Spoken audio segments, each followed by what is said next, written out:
So friends, ನೀವೇನಾದರೂ ನನ್ನ last ವಿಡಿಯೋನ ನೋಡಿದರೆ ನೀವೆಲ್ಲರಿಗೂ ಗೊತ್ತಿರುತ್ತೆ ನಾನು ಕಬ್ಬಾಳಮ್ಮ ದೇವಸ್ಥಾನಕ್ಕೆ ಹೋಗಿದ್ದೆ ಅಂತ. ಆ್ಯಂಡ್ ದೇವ್ರ ದರ್ಶನ ಮಾಡಿಕೊಂಡು ಈಚೆ ಬಂದಮೇಲೆ ತಡೆ ಹೊಡೆಯೋ ಜಾಗಕ್ಕೆ ಹೋಗಿ ಅಲ್ಲಿಂದ ಒಂದು ಟಿಕೆಟ್ನ ತೊಗೊಂಡು ಲೈನಲ್ಲಿ ನಿಂತ್ಕೊಂಡ್ವಿ. ಆ್ಯಂಡ್ ಅದರೊಳಗಡೆ ಹೋಗಿ ತಡೆ ಓಡಿಸ್ಕೊಂಡು ಈಚೆ ಬಂದೆ. ಆ್ಯಂಡ್ ಅದೇನು ಬೆಟ್ಟ ನೋಡ್ತಾ ಇದ್ದೀರಲ್ಲ, ಅಲ್ಲೂ ಕೂಡ ದೇವಸ್ಥಾನ ಇದೆ. ಆ್ಯಂಡ್ ಅಲ್ಲಿ ಹೋಗಬೇಕು ಅಂತ ನನಗೆ ತುಂಬ ಆಸೆ ಇದೆ. ಆ್ಯಂಡ್ ನೆಕ್ಸ್ಟ್ ಟೈಮ್ ಫ್ಯೂಚರಲ್ಲಿ ಹೋಗೋಣ ಗೈಸ್, ಆಯಿತಾ. ಆ್ಯಂಡ್ ಅದಾದಮೇಲೆ ದೇವ್ರಿಗೆ ನೀಟಾಗಿ ಕೈ ಮುಕ್ಕೊಂಡು ವಾಪಸ್ ಈಚೆ ಬಂದೆ. ಆ್ಯಂಡ್ ಈಚೆ ಬಂದಮೇಲೆ ದೇವ್ರಿಗೆ ಇನ್ನೊಂದ್ಸತಿ ಕೈ ಮುಕ್ಕೊಂಡು ಅಲ್ಲಿಂದ ಸೀದಾ ನಾನು ಹೋಗಿದ್ದೆ ಬಸ್ ಹತ್ತೋದಕ್ಕೆ ಅಂತ. ಆ್ಯಂಡ್ ಇಲ್ಲಿರೋ ಕ್ರೌಡ್ನ ನೋಡಿ ನಾನಂತೂ ಹೆವಿ ಗಾಬರಿ ಆಗೋದೆ, ಬಿಕಾಸ್ ಅಷ್ಟು ಜನ ಇದ್ರು. ಆಲ್ರೆಡಿ ಟಯರ್ಡ್ ಆಗಿದೆ, ಕುತ್ಕೊಳ್ಳೋಕೆ ಜಾಗ ಸಿಕ್ಕಿದ್ರೆ ಸಾಕು ಕಣಪ್ಪ ಅನ್ನೋ ಫೀಲಲ್ಲಿದ್ದೆ.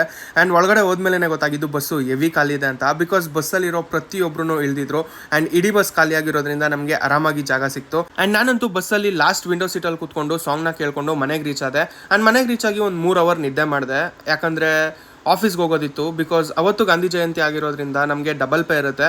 ಆ್ಯಂಡ್ ಯಾಕೆ ಮಿಸ್ ಮಾಡ್ಕೊಳ್ಳೋಣ ಆ ಒಂದು ಡಬಲ್ ಪೇನ ಅಂದ್ಬಿಟ್ಟು ನಾನು ಆಫೀಸ್ಗೆ ಬೈಕಲ್ಲಿ